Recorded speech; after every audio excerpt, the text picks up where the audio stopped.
Binge the full week of The Ray Taylor Show ad-free over at inspireddisorder.com/plus. This is The Ray Taylor Show.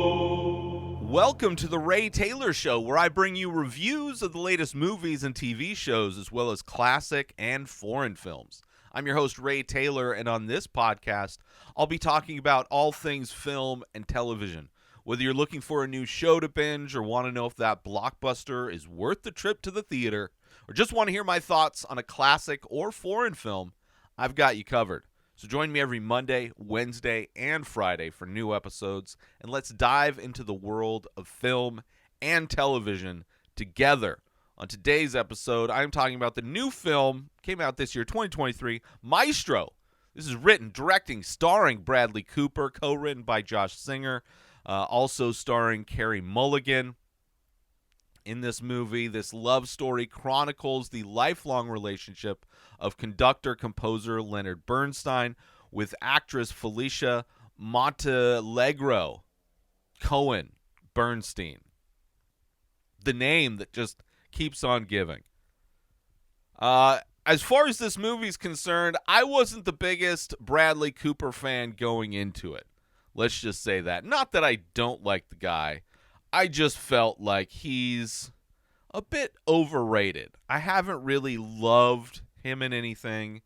I didn't really love A Star is Born as much as everybody else did. But still, and I'm also not a fan of biopics in general, especially like musical biopics. Generally, they're very bad. So there was a lot of things that had my bar very low. Let's just say that. And with all that said, I love this movie. So, you can't say that I'm somebody that isn't willing to change his opinion on an actor or director or both, whatever it is. I want to watch good movies.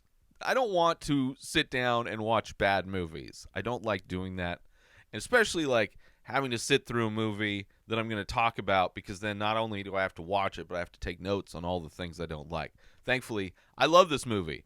I would say, even though maybe this is recency bias, I would say, and maybe because it took me by surprise at how much I love this movie, I would say that this might be a masterpiece from Bradley Cooper, which by all means could be high praise.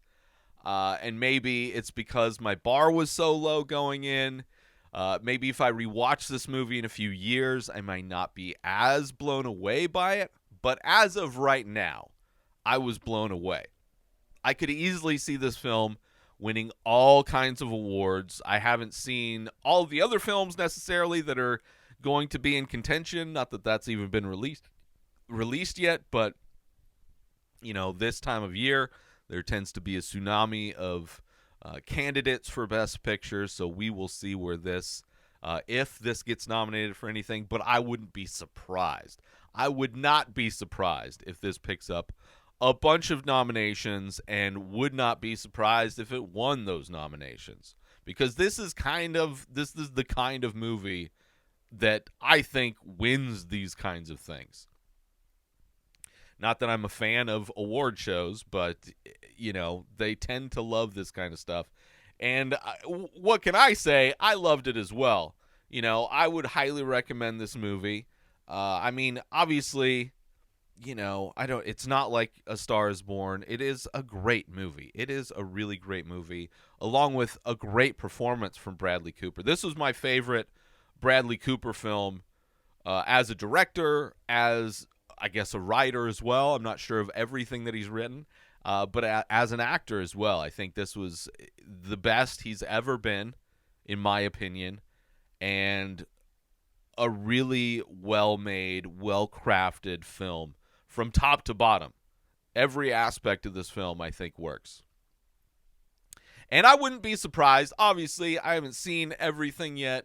There are movies that I'm highly anticipating to watch, which hopefully I will be able to do so in the next few weeks, so I can populate a top 5 list to do an episode of, which comes out on Sundays, my top 5 podcast on YouTube and podcast apps. But I wouldn't be surprised if this makes the list. As of right now, it is one of my favorite movies. I don't know how it ranks with other movies that I've seen that I think are amazing as well. Another one I may be talking about later on in this week. But I was shocked how much I love this movie. I was shocked, blown away, pleasantly. Let's take a short break from this episode. Listeners, if you're an art lover like I am, or simply somebody who appreciates unique creativity, I've got something you'll adore. Dive into the world of The Many Faces, an ongoing series of mesmerizing ink paintings on paper. Each piece is a captivating blend of abstract and surreal, always presenting a face that tells its own story. The dedication behind this series is unmatched, with new paintings being released daily, and if you're thinking about owning one, you're in luck. You can start with a 4x6-inch painting for just $20. And if you desire something grander, there are large sizes available with prices to match. Imagine having an original piece of art infused with emotion and mystery, gracing your space. So if you're intrigued, don't wait. Check out the entire collection and get your own at inspireddisorder.com. Own a piece of creativity that truly stands out. Now let's get back to the show. I got to say, the Bradley Cooper's direction and his performance are absolutely amazing in this. They're so good. And the story, I love the way the story is told in such a way where, even though it is technically about Leonard Bernstein, he is not the focus, right? It is just as much a movie about his wife, Felicia, that it is his, which I enjoy. That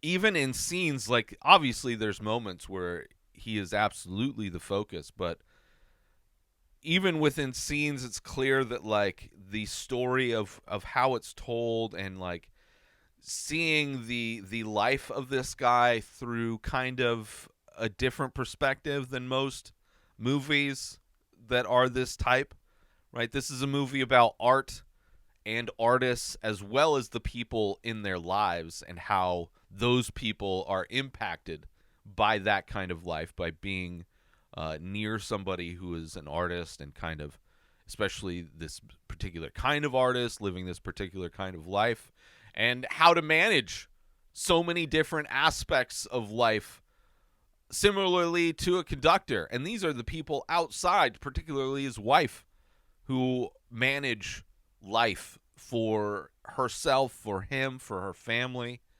acting very much in her own way like a conductor, managing so many elements, right? But instead of elements of music, conducting elements of life, conducting the people in her life.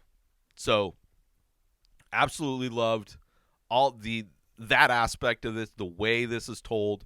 It's not your typical, like, origin story for your favorite songs, like most musical biopics are. From the creation of something to the performance, it shows the kind of journey of an artist and a journey of the people in his life.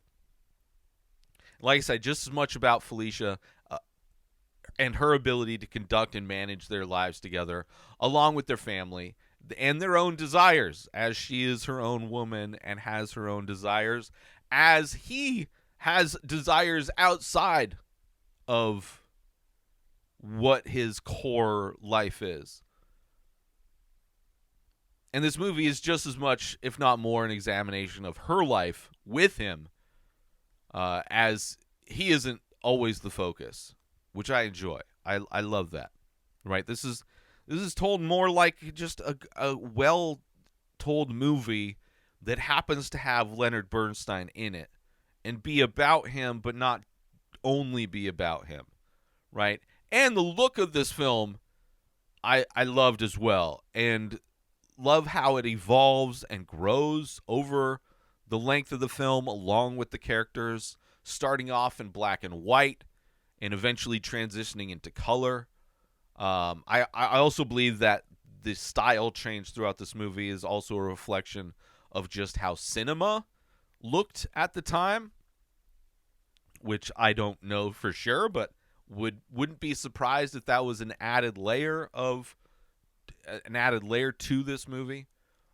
But in each part, it seems to represent different moods, from the black and white to the color, from the romantic view of art and love to kind of the more brutal, raw reality of how much more difficult life is to manage when you have fame involved, when you have a family that is growing, and you have past relationship dynamics that become more challenging.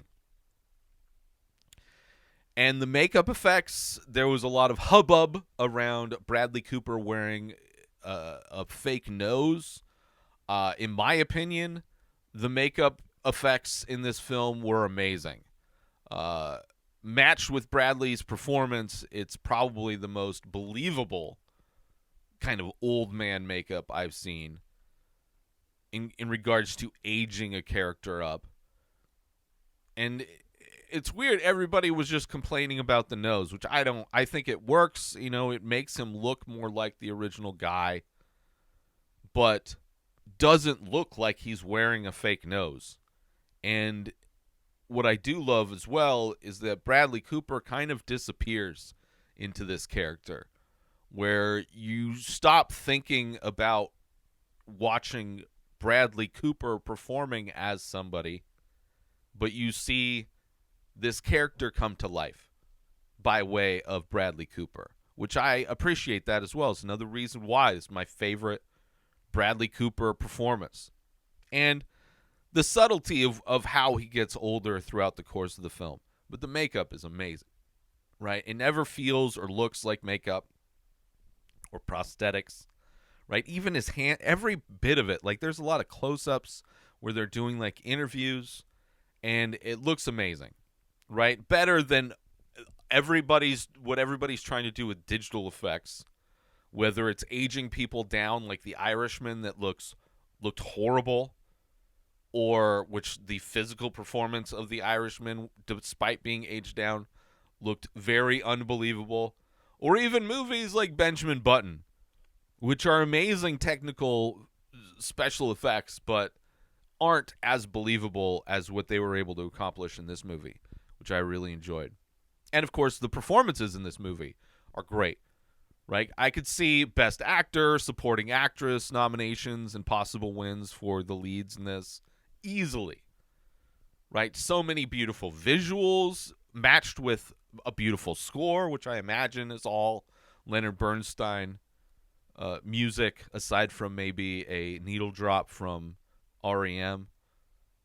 But the visuals are amazing, along with the score that matches the emotions of what's going on. It really kind of feels like an experience more than just a narrative film, where the moments and the visuals and the music all work together to kind of let you float along through these people's lives together. Not necessarily examining the details in the kind of narrative aspect like most biopics would, but expressing the emotions through the score and the montage of visuals, kind of showing the progression of these people's lives in many instances. Right? It's not about the origin story of all of the greatest hits, like all musical biopics are. It's like, oh, this is how Johnny Cash wrote this song. This is how Queen wrote this song. This is how they performed it in the studio. It's like, give us the real story. Let us see what it's like for them in real life, not just the origin story for Bohemian Rhapsody, right?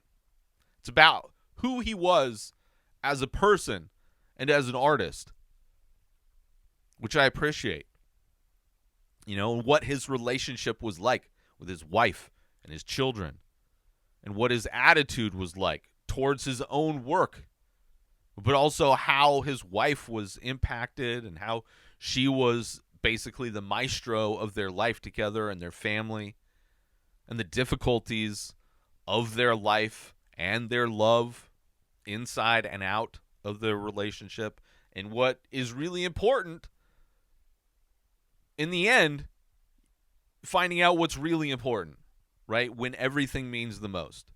And this movie has all of that. And I really appreciated it. And I really liked it. I was really surprised. Let's take a short break from this episode. Listeners, let me paint you a picture. Imagine owning a piece of art that's not only visually striking, but also exclusive. Dive deep into the world of The Many Faces, a series that's now available as high-quality, limited edition prints.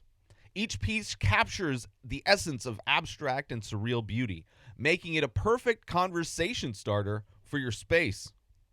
What makes these prints even more special? They're all hand-signed and numbered by the artist, me, adding that personal touch of authenticity. And the best part, you don't need to break the bank to own one.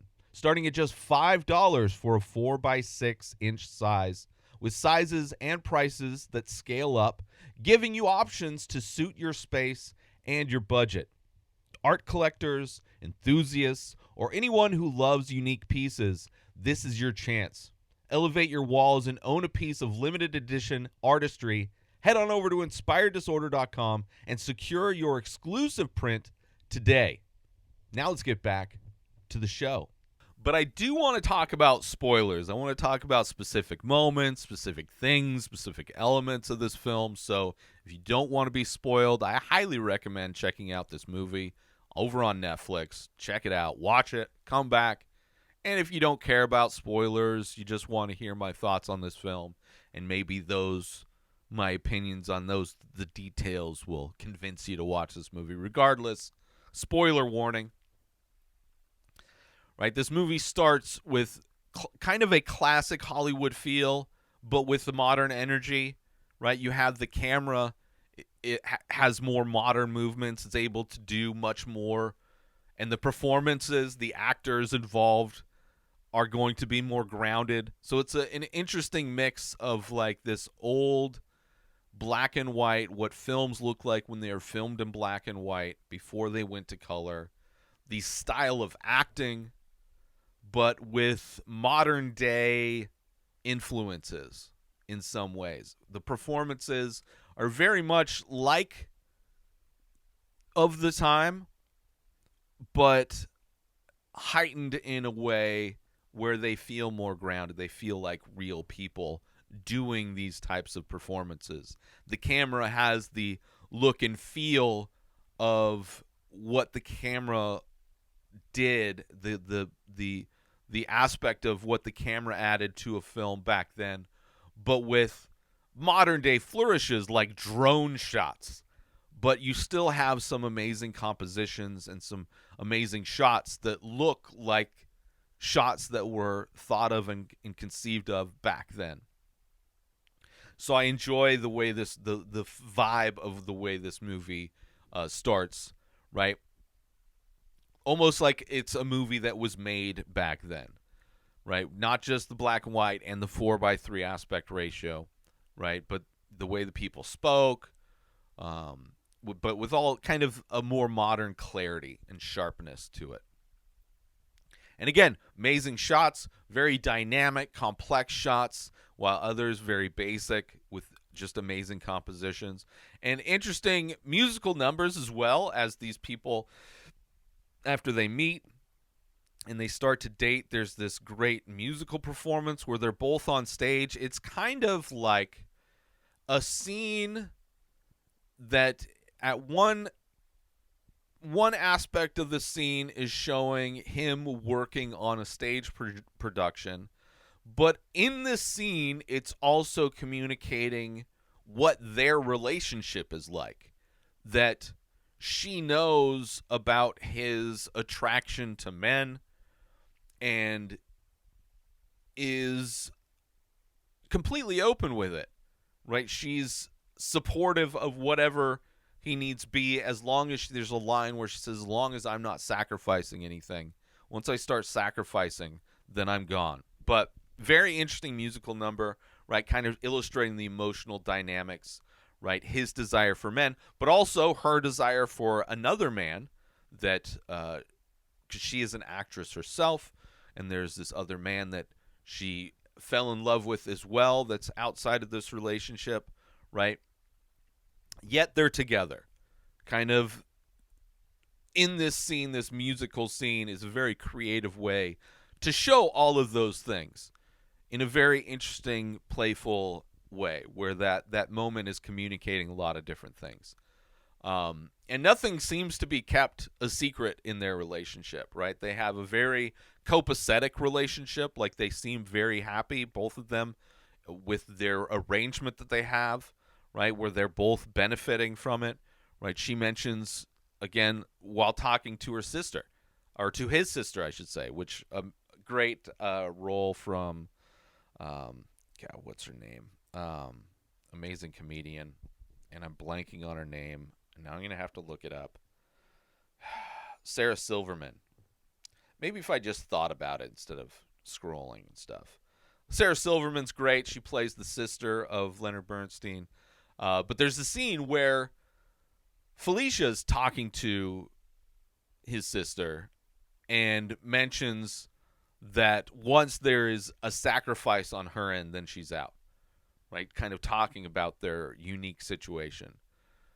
But then you have things change in a lot of ways. First, the color.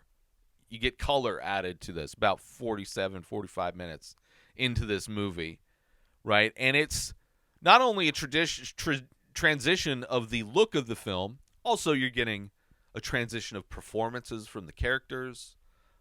It's not as, like, theatrical or the energy of what film was like in black and white time versus the progression of this movie. You get more grounded and real performances and moments versus that kind of playful, whimsical opening that is in black and white, which is very much more of the romantic aspect of this movie. And then when it shifts to color, it kind of shows the reality. It clarifies things, brings everything into focus, and you see that maybe in time not everything stays as copacetic, right? The romance of the initial life that they had together is kind of faded, right? The transition from romantic to real.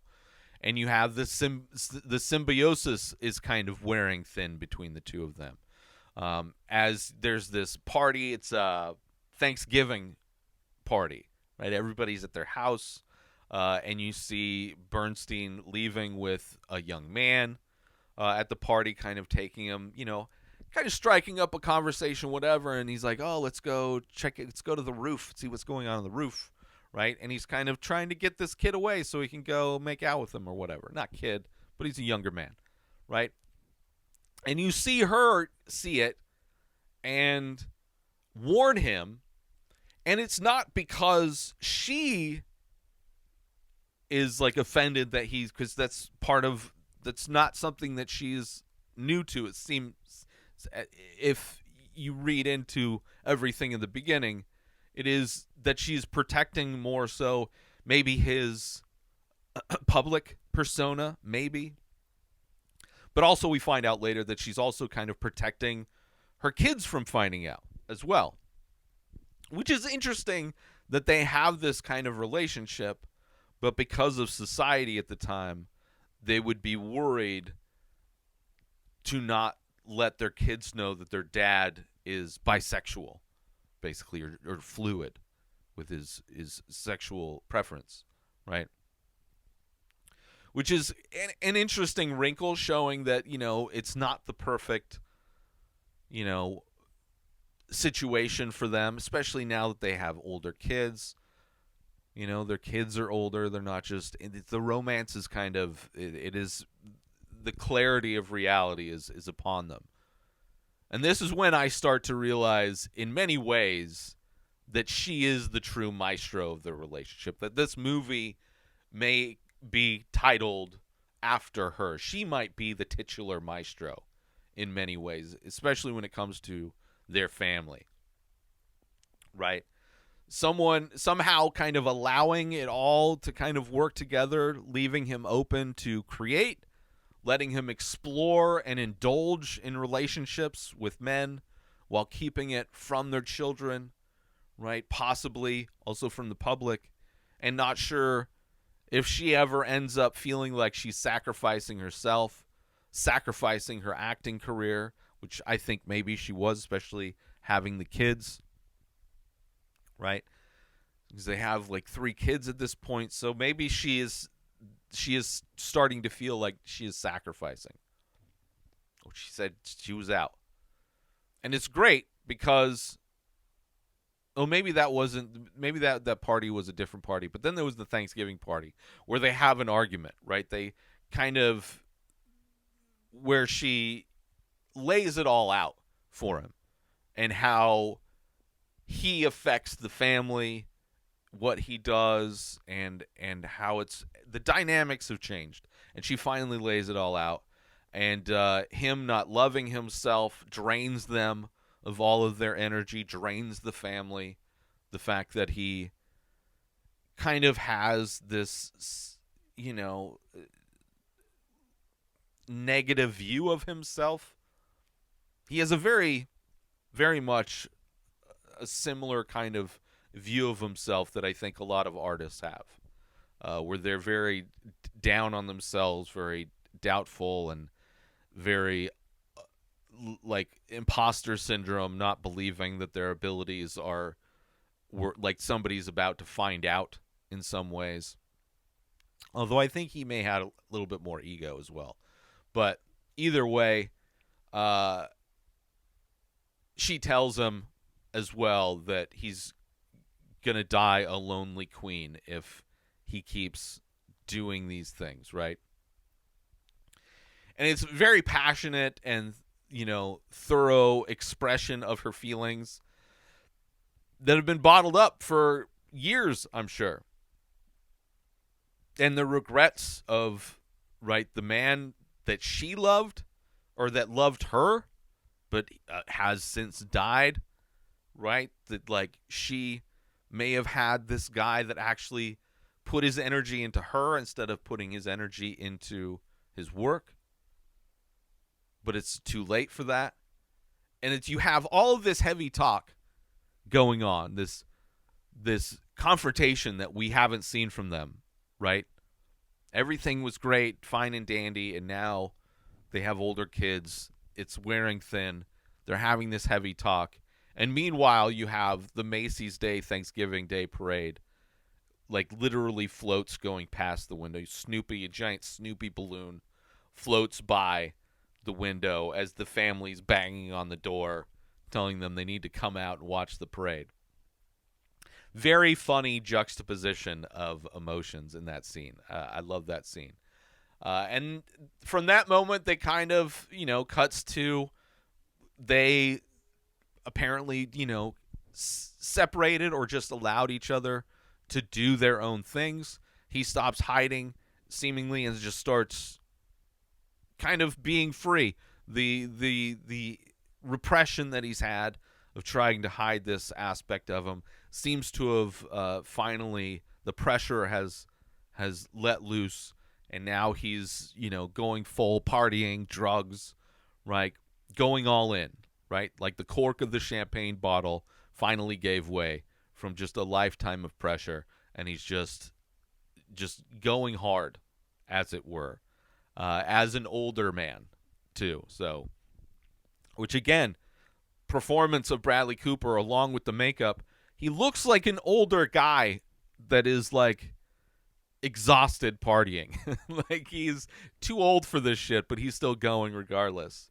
And you also see the wife kind of having her own life, seemingly acting again, or I don't know if she'd ever quit, but it seems like that's what she had sacrificed. Now the kids are older. She's going back to acting, kind of having her own, what she thinks having her own affairs, but ending up the guy that she was sweet on ends up being gay himself, and she thinks maybe that's just who's attracted to her,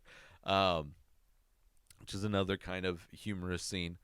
And the look of the film, along with the passage of time that's going on from black and white to color, kind of getting that grainy look of the 70s as they get older, is great. I love all that the visuals kind of matching the timeline as we progress. But subtly, not, I mean, obviously the biggest was black and white to color. And then there's two great moments that show their love for each other and their support for each other when it's really important. Her showing up to this performance he's doing that seems very important. I'm sure it was. I don't know technically what it was, but in the movie, it clearly was his like grand performance, and she showed up, and he was surprised that she showed up. Very emotional moment. And then later, the end of this film, when she finds she has cancer, like, he's there from the diagnosis to the treatment. He's there for her, right? When it means everything, they were there for each other, which I love. That it's a great love story, very unique love story that is also a musical biopic. And because it's more of this unique love story that just happens to be involving an actress and a famous composer, it never became the origin story for this hit maker, like so many musical biopics are, right? A very beautiful film, one of the best musical biopics I think I've seen. My favorite Bradley Cooper film as a director and as an actor. I'm very excited to see what he does next. I don't know of another artist who's shined as bright in front of the camera as they do behind it as he did. I tried to think of it. I mean, there's some great actors turned directors that do amazing films, but maybe didn't have the same magic on screen, and vice versa. Some amazing actors that when they go behind the camera maybe don't knock it out of the park in the same way. But in this movie, it seemed like the stars aligned, and Bradley Cooper as the actor, writer, director, he pulled it off. And that's why I would personally, from now on, have all the respect in the world for Bradley Cooper. He is a true artist, very impressive, right? This movie blew me away, just an absolute treat to watch. And this is why I watch movies even if the bar is low, even if I'm not expecting to like the movie. I want to like every movie I watch. I want every movie I watch to blow me away. I want directors and actors that I don't like I like to see them find greatness again. When M. Night Shyamalan was putting out a lot of stinkers, I still had faith that he has good films in him. I think actors like Will Smith and Ben Affleck are some of the worst actors working right now, some of the most overrated actors working right now. But I will still give them a chance because I've seen them do good stuff, and I want that for them. Similarly to directors like Zack Snyder, who, I don't know how this guy gets so much money to make these giant films that are just some of the worst things I have personally seen. So, a director that I really do not like. But I'll try. I will put on Rebel Moon. I don't know if I'll get through it, but I'll give it a shot. And Bradley Cooper, I gave him a shot, and man, knocked it out of the park. So people have loved Bradley Cooper as an actor and a director for a while, but for me, it wasn't until this film that I can finally agree with them. He is a true artist. And I want to thank everybody for tuning into this episode of The Ray Taylor Show. I do hope you enjoyed my thoughts and insights on the Maestro. Don't forget to tune in every Monday, Wednesday, and Friday for more movie and TV show reviews. And join the conversation by leaving a comment or rating on your favorite podcast platform, or even on youtube.com/Inspired Disorder, where all these reviews are available in video format. Until next time, enjoy the show. Subscribe to The Ray Taylor Show on YouTube and everywhere podcasts are found. Binge the full week ad-free over at inspireddisorder.com/plus. Purchase Ray Taylor Show merch over at inspireddisorder.com. Have a wonderful day, everybody. Peace out. much. Today is the day where you wake up and you realize that everything that you've been dreaming about, everything that you've been wanting, every goal and wish and hope that you've ever had can become real. Dreams can come true. What you manifest in your mind, you can bring to reality.